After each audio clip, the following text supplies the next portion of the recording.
بحر عرب اور بحر احمر کے درمیان عرب کے جنوب و شمال میں دونوں جانب یعنی عمان، حضر موت، بحرین اور مغربی یمن تک ایک وسیع صحرا ہے جسے صحرائے الحقاف کے نام سے یاد کیا جاتا ہے۔ نیز اسے صحرائے اعظم الدنیا اور ربیع الخالی بھی کہتے ہیں۔ الحقاف حقف کی جمع ہے جس کے لغوی معنی ریت کے بلند و بالا اور وسیع و عریض ٹیلے کے ہیں۔ اس لقدق بیاباں صحرا میں سفر کرنا تو دور کی بات ہے، اس کے اندر قدم رکھنے کا بھی تصور نہیں کیا جا سکتا کہ موت کی اس وحشتناک وادی کی جانب رخ کرنا خودکشی کے مترادف ہے۔ یہی وجہ ہے کہ مقامی بدوؤں سے لے کر مہم جو سیاحوں تک کوئی اس صحرا کے قریب جانا پسند نہیں کرتا۔ سفید اور باریک ریت کے ہزاروں فٹ اونچے پہاڑوں میں اگر کوئی شے پھینکی جائے تو وہ لمحوں میں غرق ہو جاتی ہے اور ریت کی سطح پر جنبش تک نہیں ہوتی۔ یہ صحرا اللہ بزرگ و برتر کی کھلی نشانیوں میں سے ہے اور اہل دنیا کے لیے جائے عبرت بھی۔ الحقاف نامی اس بھیانک وادی کو دیکھ کر یہ گمان بھی نہیں کیا جا سکتا کہ یہ کسی زمانے میں دنیا کا سب سے زیادہ سرسبز و شاداب علاقہ تھا، جہاں بے شمار پھلوں اور پھولوں کے وسیع باغات، ٹھنڈے پانی کے چشمے، آبشاریں اور بلند و بالا عمارتیں تھیں، جس میں دنیا کی سب سے زیادہ طاقتور، مالدار اور شاندار تمدن رکھنے والی قوم عاد آباد تھی۔ یہ دنیا کے سب سے زیادہ قداور اور زوراور انسان تھے۔ اتنے طاقتور لوگ اللہ نے پھر پیدا نہیں کیے، جیسا کہ اللہ تعالیٰ نے قرآن کریم میں فرمایا، ان جیسی کوئی قوم اور ملکوں میں پیدا نہیں کی گئی۔ الفجر آیت نمبر 8۔ حضر موت اور نجران کے درمیانی علاقے الحقاف میں قوم عاد کے، جسے قوم ارم بھی کہا جاتا ہے، 13 قبائل آباد تھے۔ قوم عاد کے الحقاف میں رہنے سے متعلق قرآن کریم میں اللہ تعالیٰ سورہ احقاف آیت 21 میں فرمایا، ہود کو یاد کرو جب کہ اس نے اپنی قوم کو احقاف میں ڈرایا۔ علامہ جلال الدین سیوطی رحمۃ اللہ علیہ اپنی تفسیر در منشور میں تحریر فرماتے ہیں، قوم عاد نہایت زوراور اور بہادر قوم تھی۔ یہ بت پرست تھے۔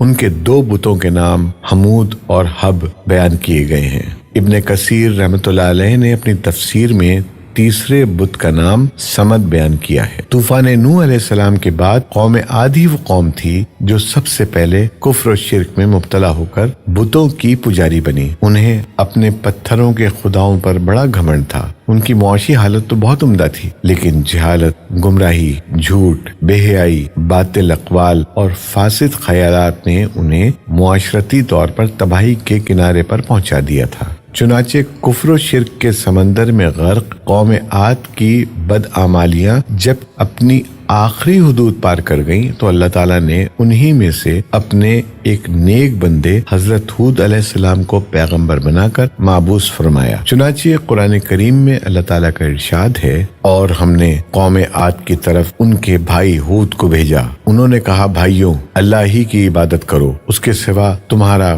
کوئی معبود نہیں، کیا تم ڈرتے نہیں؟ تو ان کی قوم کے سردار جو کافر تھے کہنے لگے، تم ہمیں کم عقل نظر آتے ہو اور ہم تمہیں جھوٹا خیال کرتے ہیں۔ انہوں نے کہا، میری قوم، مجھ میں حماقت کی کوئی بات نہیں ہے، بلکہ میں رب العالمین کا پیغمبر ہوں۔ میں تمہیں اللہ کا پیغام پہنچاتا ہوں اور تمہارا امانت دار خیر خواہ ہوں۔ کیا تم کو اس بات سے تعجب ہوا ہے کہ تم میں سے ایک شخص کے ہاتھ تمہارے پروردگار کی طرف سے تمہارے پاس نصیحت آئی تاکہ وہ تمہیں ڈرائے؟ اور یاد تو کرو جب اس نے تم کو قوم نوح کے بعد سردار بنایا اور ڈیل ڈول میں تم کو پھیلاؤ زیادہ دیا، بس اللہ کی نعمتوں کو یاد کرو تاکہ نجات حاصل کرو۔ وہ کہنے لگے، کیا تم ہمارے پاس اس لیے آئے ہو کہ ہم صرف ایک اللہ ہی کی عبادت کریں اور جن کو ہمارے باپ دادا پوچھتے چلے آئے ہیں ان کو چھوڑ دیں؟ بس اگر تم سچے ہو تو ہم کو جس عذاب کی دھمکی دیتے ہو اس کو ہمارے پاس لے آؤ۔ ہود علیہ السلام نے کہا، تمہارے پروردگار کی طرف سے تم پر عذاب اور غضب کا نازل ہونا مقرر ہو چکا ہے۔ کیا تم مجھ سے ایسے ناموں کے بارے میں جھگڑتے ہو جو تم نے اور تمہارے باپ دادا نے اپنی طرف سے رکھ لیے ہیں جن کی اللہ نے کوئی سند نازل نہیں کی، تو تم بھی انتظار کرو، میں بھی تمہارے ساتھ انتظار کرتا ہوں۔ پھر ہم نے ہود کو اور جو لوگ ان کے ساتھ تھے ان کو نجات بخشی، اور جنہوں نے ہماری آیات کو جھٹلایا تھا ان کی جڑ کاٹ دی، اور وہ ایمان لانے والے تھے ہی نہیں۔ الاعراف آیت نمبر 65 تا 72۔ حضرت ہود علیہ السلام ایک طویل عرصے تک اپنی قوم کو واعظ و نصیحت کرتے رہے۔ کبھی وہ انہیں اللہ کی طرف سے عطا کردہ نعمتوں کی یاد دلاتے تو کبھی عذاب الہی سے ڈراتے، لیکن وہ بہرے اور اندھے بنے رہے۔ تاریخی کتب میں ہے کہ حضرت ہود علیہ السلام مسلسل 50 برس یا اس سے بھی زیادہ درس و نصیحت میں مصروف رہے۔ قوم عاد کے 13 قبائل میں سے لقمان اور خلجان نامی قبائل نہایت طاقتور تھے اور انہیں حکمراں کی حیثیت حاصل تھی۔ حضرت ہود علیہ السلام نے جب دعوت حق دی اور کفر و شرک چھوڑ کر ایک اللہ کی بندگی کی طرف بلایا تو لقمان قبیلے نے سخت مزاحمت کی اور حضرت ہود علیہ السلام کے دشمن ہو گئے۔ اس کے برعکس دوسرے قبیلے خلجان نے حضرت ہود علیہ السلام کی باتوں پر غور و خوض کیا اور ان میں سے اکثر جلد ہی آپ علیہ السلام کی دعوت کو قبول کر کے ایمان لے آئے۔ حضرت ہود علیہ السلام نے اپنی قوم کو راہ حق پر گامزن کرنے کی ہر ممکن کوشش کی، مگر قوم نے ان کی دعوت قبول کرنے سے انکار کر دیا، تو بالآخر انہوں نے بارگاہ الہی میں مدد کے لیے دست دعا دراز کیے، جسے قرآن کریم نے سورۃ المومنون آیت نمبر 39 میں یوں بیان کیا۔ نبی علیہ السلام نے دعا کی کہ اے پروردگار، انہوں نے مجھے جھوٹا کہا ہے پر تو میری مدد فرما۔ اللہ نے اپنے نبی علیہ السلام کی فریاد کے جواب میں فرمایا، جو کہ سورہ مومنون آیت 40 میں ہے، اے نبی، یہ بہت جلد اپنے کیے پر پچھتانے لگیں گے۔ اللہ تعالیٰ نے اپنے نبی علیہ السلام کی دعا قبول فرمائی اور قوم عاد پر عذاب کی ابتدا ہو گئی۔ بادلوں کے فرشتوں کو حکم دیا کہ اب بارش نہ برسائی جائے، چشموں کے فرشتوں کو حکم دیا کہ ان کے ٹھنڈے، میٹھے اور شفاف پانی سے لبریز چشموں اور آبشاروں کو خشک کر دو۔ چنانچہ دیکھتے ہی دیکھتے ان کے سرسبز و شاداب کھیت کھلیان سوکھنے لگے اور مویشی مرنے لگے، یہاں تک کہ لوگ پینے کے پانی تک کو ترسنے لگے۔ کثیر تعداد میں پیدا ہونے والے پھل اور اناج ناپید ہو گئے۔ پوری قوم خشک سالی کا شکار ہو کر بدحال اور پریشان ہو گئی۔ یہ سلسلہ مسلسل 3 سال تک جاری رہا۔ حضرت ہود علیہ السلام سے اپنی قوم کی یہ پریشانی دیکھی نہ جاتی تھی۔ آپ علیہ السلام بہت افسردہ اور پریشان رہتے، اور پھر ایک دن انہوں نے اپنی قوم سے فرمایا، جس کا ذکر سورہ ہود آیت 52 میں اس طرح آتا ہے، اے میری قوم کے لوگوں، تم اپنے پالنے والے سے بخشش مانگو، اس کے آگے توبہ و استغفار کرو، تم پر آسمان سے موسلادھار مہ برسائے گا اور تمہاری طاقت و قوت میں اضافہ فرمائے گا، اور دیکھو گناہگار بن کر روگردانی نہ کرو۔ قرآن کریم اور احادیث مبارکہ میں توبہ و استغفار کے بڑے فوائد بیان فرمائے گئے ہیں۔ ابن ماجہ اور ابو داؤد میں حدیث مبارکہ ہے کہ جو پابندی سے استغفار کرتا ہے، اللہ تعالیٰ اس کے لیے ہر فکر سے کشادگی اور ہر تنگی سے راستہ بنا دیتا ہے، اور اسے ایسی جگہ سے روزی دیتا ہے جو اس کے وہم و گمان میں بھی نہیں ہوتی۔ بہرحال حضرت ہود علیہ السلام کے لاکھ سمجھانے کے باوجود اس قوم پر کوئی اثر نہ ہوا، بلکہ نہایت ڈٹائی کا مظاہرہ کرتے ہوئے کہنے لگے کہ ہم محض تیرے کہنے پر اپنے آباء و اجداد اور اپنے ان معبودوں کو کیوں چھوڑ دیں۔ قرآن کریم نے سورہ الہود میں اسے یوں بیان فرمایا ہے، اے ہود، تم ہمارے پاس کوئی دلیل تو لائی نہیں، اور ہم صرف تمہارے کہنے سے نہ اپنے معبودوں کو چھوڑنے والے ہیں اور نہ تم پر ایمان لانے والے، بلکہ ہم تو یہ سمجھتے ہیں کہ ہمارے کسی معبود نے تمہیں آصف زدہ دیوانہ کر دیا ہے۔ قوم عاد کے سردار حجاز مقدس میں عذاب الہی کے ابتدائی مراحل ہی میں خشک سالی نے قوم عاد کی حالت ابتر کر دی، چنانچہ ان کے سرداروں اور دانشوروں نے اس سے نجات پانے کے لیے مختلف تدابیر پر غور و خوض شروع کر دیا۔ یہ بات بڑی حیران کن ہے کہ پچھلی قوموں کو جب کبھی کوئی مشکل آ گھیرتی تو وہ اس سے نجات کے لیے حجاز مقدس کا سفر کرتے اور بیت اللہ شریف میں جا کر اللہ کے آگے آہوزاری کرتے، یعنی کافر قوتیں بھی اس حقیقت کو تسلیم کرتی تھیں کہ اس ارض و سما میں ایک لافانی قوت موجود ہے، لیکن اس کے باوجود جب نبی علیہ السلام اور رسول علیہ السلام یہ بات کہتے تو ان کی عقل پر پردہ پڑ جاتا۔ قوم عاد کے سرداروں نے بھی یہی فیصلہ کیا کہ قوم کے سرکردہ افراد بیت اللہ شریف جا کر اندھے کے خدا کے سامنے فریاد کریں۔ چنانچہ مختلف قبائل کے سرداروں اور دیگر اہم افراد پر مشتمل 70 افراد کا ایک وفد حجاز مقدس روانہ ہوا۔ اس زمانے میں مکہ مکرمہ پر قوم عمالیق کی حکمرانی تھی، جس کا سردار معاویہ بن بکر تھا اور معاویہ کی والدہ قوم عاد سے تعلق رکھتی تھی۔ ویسے بھی معاویہ بن بکر قوم عاد کی شان و شوکت سے بڑا مرعوب تھا، چنانچہ اس نے وفد کی بڑی خاطر مدارات کی اور اسے بڑے عزت و احترام سے اپنے یہاں ٹھہرایا۔ تبری کی روایت ہے کہ اس وفد میں 2 افراد مرشد بن سعد اور لقمان بن لقیم صاحب ایمان اور حضرت ہود کے پیروکار تھے۔ غالباً ان کا تعلق قبیلہ خلجان سے ہوگا۔ ان دونوں کے علاوہ باقی سب کافر اور بت پرست تھے۔ معاویہ نے ان کے اعزاز میں رقص و سرور کی محافل کا اہتمام کیا اور تقریباً 1 ماہ تک یہ لوگ اپنے آنے کا مقصد فراموش کر کے عیش و عشرت اور شراب و شباب کی محافل میں مدہوش رہے۔ جب ان کا قیام طویل ہو گیا تو معاویہ بن بکر کو ان کے واپس جانے کی فکر لاحق ہوئی۔ کافی سوچ بچار کے بعد اس کے ناچنے گانے والیوں کے ذریعے چند اشعار کی صورت میں انہیں ان کے آنے کے مقصد کی یاد دہانی کروائی، جس پر وفد کو ہوش آیا۔ تاریخی کتب میں درج ہے کہ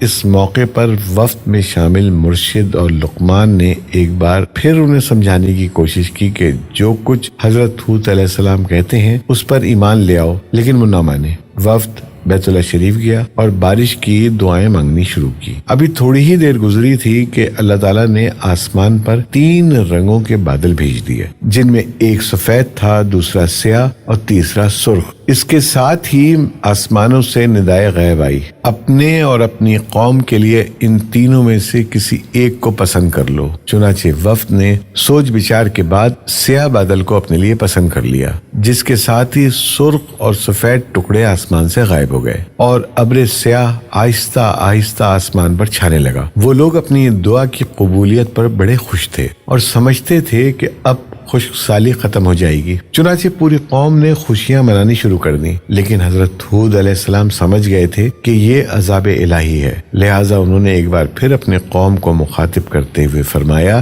اے میری قوم، یہ اللہ کا عذاب ہے جو تم پر نازل ہوا چاہتا ہے۔ پھر انہوں نے اللہ تعالیٰ کا فرمان انہیں سنایا جو سورہ الاحقاف آیت 24 میں ہے، نہیں بلکہ دراصل یہ ابر وہ عذاب ہے جس کی تم جلدی کر رہے تھے، یہ ہوا کا طوفان ہے جس میں دردناک عذاب چلا آ رہا ہے، جو اپنے رب کے حکم سے ہر چیز تباہ کر ڈالے گا۔ حدیث شریف میں آتا ہے کہ اماں عائشہ صدیقہ رضی اللہ تعالی عنہا نے حضور نبی کریم صلی اللہ علیہ وسلم سے پوچھا، یا رسول اللہ صلی اللہ علیہ وسلم، لوگ تو بادل دیکھ کر خوش ہوتے ہیں کہ اب بارش ہوگی، لیکن آپ صلی اللہ علیہ وسلم کے چہرے پر اس کے برعکس تشویش کے آثار نظر آتے ہیں۔ آپ صلی اللہ علیہ وسلم نے فرمایا، عائشہ، اس بات کی کیا ضمانت ہے کہ اس بادل میں عذاب نہیں ہوگا؟ جب ایک اور قوم ہوا کے عذاب سے ہلاک کر دی گئی، اس قوم نے بھی بادل دیکھ کر کہا تھا، یہ بادل ہے جو ہم پر بارش برسائے گا۔ بخاری۔ حضرت عائشہ رضی اللہ تعالیٰ عنہ فرماتی ہیں کہ جب تیز ہوا چلتی تو نبی کریم صلی اللہ علیہ وسلم یہ دعا مانگتے، اے اللہ، میں تجھ سے اس کی خیر کا طالب ہوں، اور جو اس میں ہے اس کی خیر کا، اور جو تو نے اس میں شر رکھا ہے تو اس سے اور اس کے شر سے میں آپ کی پناہ مانگتا ہوں۔ صحیح مسلم۔ حضرت عائشہ رضی اللہ تعالیٰ عنہا فرماتی ہیں کہ جب آسمان پر بادل چھا جاتے تو حضور اکرم صلی اللہ علیہ وسلم کے چہرے کا رنگ متغیر ہو جاتا، آپ صلی اللہ علیہ وسلم پر خوف کی سی کیفیت طاری ہو جاتی، جس سے آپ صلی اللہ علیہ وسلم بے چین ہو جاتے، کبھی باہر نکلتے، کبھی اندر داخل ہوتے، کبھی آگے ہوتے، کبھی پیچھے۔ پھر جب بارش برستی تو پھر خوشی طاری ہو جاتی تھی۔ حضرت عائشہ فرماتی ہیں کہ یہ کیفیت دیکھ کر میں نے خدمت اقدس میں سوال کیا تو آپ صلی اللہ علیہ وسلم نے فرمایا، اے عائشہ، کہیں ایسا نہ ہو جائے جو قوم عاد نے کہا تھا۔ پھر اس آیت کی تلاوت فرمائی۔ جب قوم عاد نے اس عذاب کو بصورت بادل اپنی بستیوں کی طرف آتے دیکھا تو کہنے لگے، یہ تو بادل ہے ہم پر بارش کرنے والا۔ ترمذی، ابن ماجہ۔ قرآن کریم میں سورہ الحاق آیت نمبر 7 میں ہے کہ اللہ نے تیز آندھی کا یہ عذاب 7 راتوں اور 8 دنوں تک مسلسل جاری رکھا، آندھی نے کسی ایک کو بھی باقی نہ چھوڑا، یہ ہر ایک کے پاس پہنچ گئی، غاروں کے اندر، پہاڑوں کی گھاٹیوں اور چوٹیوں، گھروں، محلات اور قلعوں کے اندر سب کو فنا کر ڈالا۔ ابن عمر رضی اللہ تعالیٰ عنہ سے مروی ہے کہ نبی کریم صلی اللہ علیہ وسلم نے فرمایا کہ وہ آندھی جس کے ذریعے قوم عاد ہلاک کی گئی، اللہ نے ان پر انگوٹھی جتنی جگہ کے مثل ہوا کھولی تھی، بس وہ ہوا پہلے دیہات میں گئی اور وہاں کے لوگوں کو اور مویشیوں اور مالوں کو اٹھایا اور آسمان و زمین کے درمیان لے گئی۔ مسلم۔ اللہ تعالیٰ نے اس خوفناک آندھی سے حضرت ہود علیہ السلام اور ان کے ساتھیوں کو محفوظ رکھا اور انہوں نے خطیرہ نامی ایک بستی میں پناہ لے لی جہاں عذاب ان تک نہیں پہنچا، وہ امن و سکون سے رہے۔ اللہ تعالیٰ نے قرآن کریم کے مختلف مقامات پر قوم عاد پر نازل ہونے والے عذاب کا تذکرہ فرمایا ہے تاکہ کفر و شرک اور غرور و تکبر میں مبتلا لوگوں کو تنبیہ ہو۔ اس کے علاوہ قرآن کریم کی ایک سورت کا نام حضرت ہود کے نام پہ سورہ ہود ہے۔ قرآن پاک کے 11ویں پارے میں موجود یہ سورہ مبارکہ 123 آیات اور 10 رکوعات پر مشتمل ہے۔ سورہ ہود مکی ہے۔ یہ اس دور میں نازل ہوئی کہ جب کفار مکہ کا ظلم و ستم اپنے عروج پر تھا، چنانچہ سورہ ہود میں ان پچھلی قوموں کا تذکرہ ہے جو اللہ کے نبیوں اور رسولوں کی تکذیب کر کے قہر الہی کا نشانہ بنی اور تاریخ کے صفحات پر ہمیشہ کے لیے عبرت کا نمونہ بن گئی۔ سورہ ہود میں 7 پیغمبروں کے قصص و واقعات درج ہیں، لیکن اس سورت کو حضرت ہود کے نام سے منسوب کرنے سے معلوم ہوتا ہے کہ حضرت ہود کے قصے اور قوم عاد پر نازل ہونے والے عذاب کو خاص اہمیت حاصل ہے۔ حدیث مبارکہ میں ہے کہ رسول اللہ صلی اللہ علیہ وسلم کی ریش مبارک کے کچھ بال سفید ہو گئے تو حضرت ابوبکر صدیق رضی اللہ تعالیٰ عنہ نے عرض کیا، یا رسول اللہ صلی اللہ علیہ وسلم آپ بوڑھے ہو گئے؟ تو آپ صلی اللہ علیہ وسلم نے فرمایا، ہاں مجھے سورہ ہود نے بوڑھا کر دیا۔ علامہ طبری کی بعض روایتوں میں ہے کہ حضرت ہود علیہ السلام کی عمر 150 سال تھی۔ آپ علیہ السلام کو 50 برس کی عمر میں نبوت عطا ہوئی۔ 50 برس تک قوم کو واعظ و نصیحت کرتے رہے۔ قوم کی ہلاکت کے بعد مزید 50 برس تک زندہ رہے اور اہل ایمان کو واعظ و درس فرماتے رہے۔ حضرت ہود علیہ السلام کا مزار تاریخی کتب سے پتہ چلتا ہے کہ حضرت ہود کا مزار خضر موت کے ایک مقام پر ہے جہاں عرب کے مختلف حصوں سے ہزاروں کی تعداد میں لوگ جمع ہوتے ہیں، اگرچہ یہ قبر تاریخی طور پر ثابت نہیں ہے، واللہ عالم۔